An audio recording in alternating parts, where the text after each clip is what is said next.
vai falar de um assunto que interessa a todo mundo, essa questão da carne bovina. A China é a principal importadora da carne bovina aqui do Brasil e anunciou na semana passada a suspensão temporária das compras de 3 frigoríficos brasileiros. Essa medida também afeta 2 empresas da Argentina, uma do Uruguai, uma da Mongólia. Vamos fazer o seguinte, vamos saber os impactos dessa situação para a nossa economia brasileira, aqui para a nossa economia de Goiás. Por isso eu vou conversar com quem entende do assunto. É o especialista em mercado financeiro, Fabiano Tavares. Fabiano, boa tarde para você, seja bem-vindo. Boa tarde, Alderval. Boa tarde, pessoal.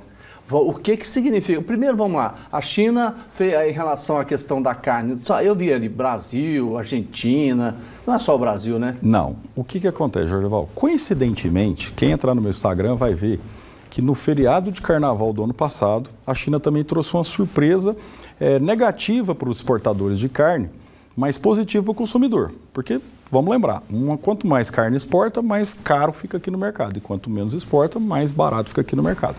Carnaval do ano passado, a China inventou, né, vou colocar essa palavra meio assim, de repente uma situação onde ela não estava muito confortável com algumas plantas exportadoras. E, de novo, no feriado de carnaval desse ano, ela saiu com a notícia que iria desabilitar 3 plantas brasileiras. Tá? O motivo que significam plantas brasileiras? Frigoríficos. Frigoríficos, né? Okay. A gente chama frigorífico de planta. Então, os frigoríficos, ele compra o boi no mercado, abate e ele tem que estar validado para exportar para a China. Ou seja, a China tem que vir aqui, como qualquer país consumidor, comprador do mundo, e falar, olha, esse frigorífico atende às nossas exigências. E aí faz uma habilitação. E a China, de novo, nesse carnaval, ela falou, olha, 3 plantas, inclusive uma de Goiás, do frigorífico JBS lá de Mozarlândia, foram desabilitadas. E são plantas referentes. Explicou por quê? Uma delas foi a China encontrou resíduos de produtos para combater carrapato, né, que o produtor não respeitou a carência. Ou seja, todo medicamento que se faz, se você usa para gado de leite ou gado de corte, você tem que respeitar. Tem produto que é com 15 dias, tem produto que é com 40, tem produto que é 90 dias. E tem produtor que, infelizmente, não respeita isso, aplica o medicamento e manda o animal para o abate, né, não respeitando aquela carência. E a China detectou isso lá na carne que chegou. Pelo menos disseram eles. Não teve uma nota oficial da China, tá? Agora, a coincidência foi que aconteceu exatamente no feriado de carnaval, um ano depois. Por que a China está fazendo isso? Será que realmente ela encontrou, não estou aqui acusando, mas será que ela encontrou esse resíduo, né, de produtos para carrapato nos animais?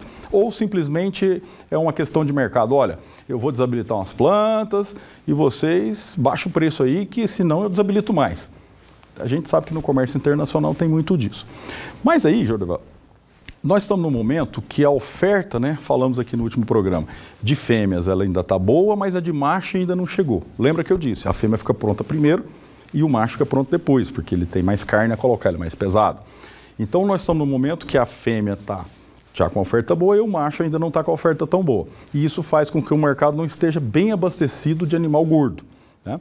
Então, essa desabilitação, se fosse no momento que, por exemplo, abril, maio, que tivesse muito boi chegando para o abate, o preço já tinha caído do boi e da carne assim, de imediato. Só que foi no momento que está bem equilibrado. Então, digamos assim, pelo menos alta não vai ter, né?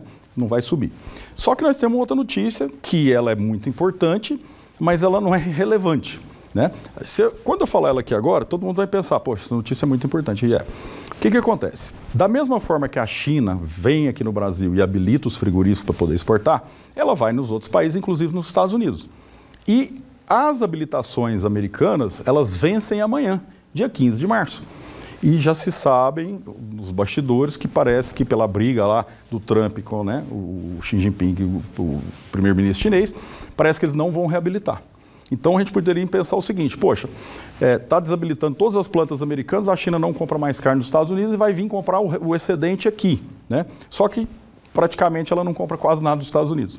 Então é uma medida que não tem muito impacto. Fabiano, deixa eu te perguntar, o ano passado, quando foi desabilitada, né, quanto tempo durou? Olha, o ano passado, ela, na verdade, não foi desabilitada, foi uma suspeita de vaca louca. Sim. Né? Suspeita de vaca louca, o protocolo de acordo bilateral Brasil e China, né, de comércio, diz o seguinte, se tem uma suspeita, imediatamente toda a exportação para. Até que se faça uma análise e uma contraprova dessa análise no Canadá. Aí o Canadá fala, o laboratório canadense, que está na regra, ele fala, sim, é vaca louca ou não. Como nós não temos vaca louca no Brasil, obviamente que a contraprova ia dar negativo e deu negativo. E aí, quando a análise do Canadá saiu, a China falou, então eu posso voltar a comprar. E aí, foi mais ou menos uns 40 dias depois, ela voltou a comprar. Você acha que nesse caso, desse ano, quando da desabilitação, isso pode demorar? Olha, depende do chinês. Porque se demorar, a gente vai ter a carne mais barata, né? Vai ter a carne mais barata. Porque o chinês é o seguinte, ele manda no negócio. O protocolo bilateral de comércio, ele diz o seguinte, o chinês decide quando volta. Então não quer dizer que amanhã a planta se adequou, né? Então agora a carne está perfeitinha, pode ser mandada para a China. Não quer dizer que depois da manhã ele já pode mandar, o chinês que vai falar. Por isso que eu acredito muito que é muito mais uma pressão comercial do que uma questão técnica. Agora, e nisso aí, como é que fica o nosso setor aqui no Brasil diante dessa situação? Jorevá, o momento hoje, né, como nós citamos no último programa, o ovo está caro, o boi está caro, o frango está caro, o suíno está caro, mas eu tenho uma notícia boa. Ah, qual é? A tilápia. O peixe não subiu.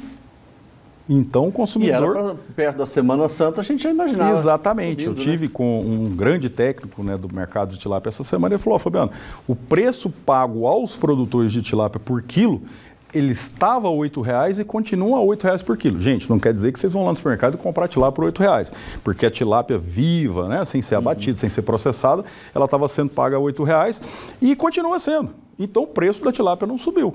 Fica aí a dica para a turma, aproveitar a Semana Santa e comprar tilápia.